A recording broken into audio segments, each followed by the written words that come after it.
চলছে সমস্ত ওয়ার্ল্ড এটা নিয়ে মাতামাতি করতেছে। প্যালেস্টাইন এবং ইসরায়েলের যুদ্ধ ফাইটার দিয়ে আসতেছে, আর প্যালেস্টাইনের আকাশ থেকে প্যালেস্টাইনের ভূমিকে আপনার কি করতেছে, বোমা মারতেছে, আছে না নাই? আবার ওদিকে ইউক্রেন এবং রাশিয়া এদের যুদ্ধের মধ্যে লিপ্ত, যুদ্ধ জাহাজ আছে না নাই? এই যুদ্ধ জাহাজ ফাইটার জেট কোথা থেকে আবিষ্কার করা হয়েছে? আপনার আমার আল্লাহর কোরআনকে গবেষণা করে আবিষ্কার হয়েছে। বলেন সুবহানাল্লাহ। আব্রাহাম বাদশা আল্লাহর ঘরকে ধ্বংস করতে আসলো হস্তিদয় নিয়ে। আল্লাহ রাব্বুল আলামিন আবাবিল পাখি পাঠাইয়া ওই আব্রাহামের লশকরকে ধ্বংস করেছেন কিভাবে, ওটার উপর গবেষণা করে করে দুনিয়ার ফাইটার যে যুদ্ধ জাহাজ আবিষ্কার হয়েছে। বলেন সুবহানাল্লাহ। আর ওয়াস্তে বলেন সুবহানাল্লাহ। আল্লাহর কোরআনের মধ্যে বিজ্ঞান খুঁজবেন না কেন? সব পাবেন। চিকিৎসা বিজ্ঞান আছে না নাই? وَنُنَزِّلُ مِنَ الْقُرْآنِ مَا هُوَ شِفَاءٌ وَرَحْمَةٌ لِّلْمُؤْمِنِينَ জোরে বলুন সুবহানাল্লাহ। কোরআন শরীফের মধ্যে মুমিনের বাণীকৃত সমস্ত কিছু শিফা রয়েছে। চিকিৎসা বিজ্ঞান আছে না নাই? আমার আল্লাহ ওয়ালা মুসলমান, এই দুনিয়াতে বিজ্ঞানীরা হাজার হাজার বই রচনা করেছেন, বিভিন্ন সাহিত্য রচনা করেছেন, কিন্তু আল্লাহর কোরআন চতুর্দিক থেকে কমপ্লিট এইভাবে অন্য কোন গ্রন্থ এমন ভাবে চতুর্দিক থেকে কমপ্লিট নয়। বলেন সুবহানাল্লাহ। যদি আল্লাহর কোরআনকে যদি প্রশ্ন করেন, ও কোরআন, আমি শফিকুর রহমান এই দুনিয়াতে আসার আগে কোথায় ছিলাম, কোরআন আপনাকে উত্তর দিতে পারবে। কিন্তু অন্য কোন বইকে যদি প্রশ্ন করেন, ও বিজ্ঞানের বই, ও অন্য ধর্মের কিতাব বলো তো দেখি আমি শফিকুর রহমান এই দুনিয়াতে আসার আগে কোথায় ছিলাম, অন্য গ্রন্থগুলো আপনাকে ভালোভাবে উত্তর দিতে পারবে না। যা উত্তর দিবে শুধুমাত্র আপনার আমার কোরআনকে রিসার্চ করে উত্তর দিবে। কিন্তু আল্লাহর কোরআনকে যদি প্রশ্ন করেন, কোরআন সঙ্গে সঙ্গে আপনাকে জবাব দিবে শফিকুর রহমান। ওয়া হামলুহু ওয়া ফিসালুহু 30 শাহরা। জোরে বলুন সুবহানাল্লাহ। কোরআন বলবে শফিকুর রহমান, ওয়া হামলুহু, এই দুনিয়াতে আসার আগে তুমি তোমার মায়ের গর্ভের মধ্যে ছিলা। বলেন সুবহানাল্লাহ। শুধু তাই নয় রে মুসলমান, আল্লাহর কোরআন হচ্ছে এমন একটা গ্রন্থ, কোরআনকে কেন আপনি অনুসরণ করবেন, কেন আপনি অনুকরণ করবেন? কারণ কোরআনের মতো কোনো কিতাব দুনিয়ার 2 নাম্বার কোনো বই নাই। কোরআনকে যদি প্রশ্ন করেন, অন্য কোন বইকে যদি আপনি প্রশ্ন করেন, ও বই বলো তো দেখি এই দুনিয়াতে আসার আগে তুমি কোথায় ছিলে, দুনিয়ার সমস্ত অংশের বই ফেল করবে, কোনো উত্তর দিতে পারবে না। সমস্ত বই ফেল করবে।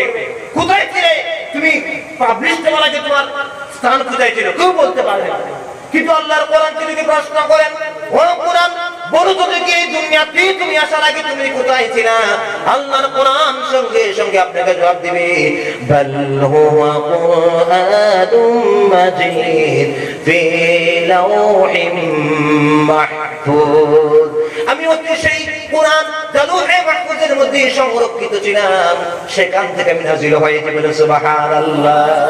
বন্ধুগণ আমার, আল্লাহর কোরআনকে কেন আপনি অনুসরণ করবেন, অনুকরণ করবেন?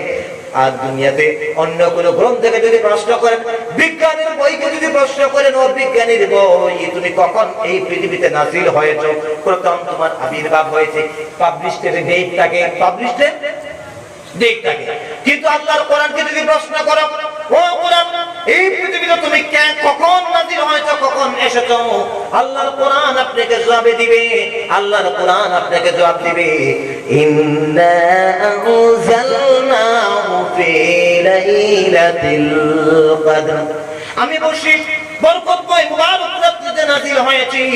এই ধরনের যত ধরনের প্রশ্ন আল্লাহর কোরআনকে করবেন, কোরআন আপনাকে জবাব দিতে পারবে। কিন্তু অন্য কোন ধার্মিকের গ্রন্থ হোক, আর ধর্মগ্রন্থ হোক, আর বিজ্ঞানের গ্রন্থ হোক, আপনাকে ভালোভাবে উত্তর দিতে পারবে না। বলেন সুবহানাল্লাহ। শুধু তাই নয় রে মুসলমান, এই দুনিয়ার কত বড় বড় বিজ্ঞানীর বই লিখেছেন, কত বড় বড় সায়েন্টিস্ট উড়োজাহাজ বানাচ্ছেন, পানির তলে আপনার জাহাজ পাঠিয়ে দিচ্ছেন, রকেট বানাচ্ছেন, চন্দ্রযান বানাচ্ছেন। কিন্তু কোন বিজ্ঞানী, যতগুলা বিজ্ঞানীর বই লিখেন, সর্বপ্রথম এত বড় জ্ঞানী লোকেরা লিখে দেন, আমার এই বইয়ের মধ্যে ভুল থাকতে পারে, আমার এই বইয়ের মধ্যে ভুল থাকতে পারে। যদি আপনার দৃষ্টিগোচর হয়, আমি লেখককে জানালে পরবর্তী সংস্করণে ওইগুলাকে সংশোধন করব। লেখা আছে না নাই? সমস্ত বিজ্ঞানীরা সমস্ত বইয়ের প্রথমে লিখে দেন, আমাদের বইয়ের মধ্যে ভুল থাকতে পারে, যদি আপনার দৃষ্টিগোচর হয় আমি লেখককে জানালে পরবর্তী সংস্করণে ওইগুলোকে সংশোধন করার চেষ্টা করব। শুধুমাত্র আল্লাহর কোরআন, শুধুমাত্র আল কোরআন, যে কোরআনটা বিশ্বের সমস্ত অংশের বিজ্ঞানীদেরকে, সমস্ত অংশের আলিমদেরকে, সমস্ত অংশের ধার্মিকদেরকে, সমস্ত অংশের মানুষদেরকে চ্যালেঞ্জ করে বলতেছে, ও দুনিয়ার বিজ্ঞানীরা, ও দুনিয়ার ধার্মিকেরা, ও দুনিয়ার মানুষেরা, তোমরা তোমাদের ক্ষমতা যদি থাকে তাহলে আমার কোরআনের মধ্যে তোমরা ভুল ধরে দেখাও। বলে সুবহানাল্লাহ। যালিকাল কিতাবু লা রাইবা ফীহি, আমার এই কিতাবের মধ্যে কোনো ভুল নাই, সন্দেহ নাই। বলে সুবহানাল্লাহ। কে চ্যালেঞ্জ করছেন? আল্লাহ। বলেন কে চ্যালেঞ্জ করতেছেন? আল্লাহ চ্যালেঞ্জ করতেছেন যে আমার এই বইয়ের মধ্যে ভুল নাই, ভুল নাই, ভুল নাই। বলে সুবহানাল্লাহ। আর তথাকথিত আমাদের এই দেশে কিছু আপনার মানুষ রয়েছে যে আল্লাহর কোরআন থেকে 26টা আয়াত বুঝে ফেলতে চায়। কি করতে চায়? 26টা আয়াত বোঝার জন্য আমাদের সুপ্রিম কোর্টের দ্বারস্থ হয়। লজ্জা থাকা উচিত।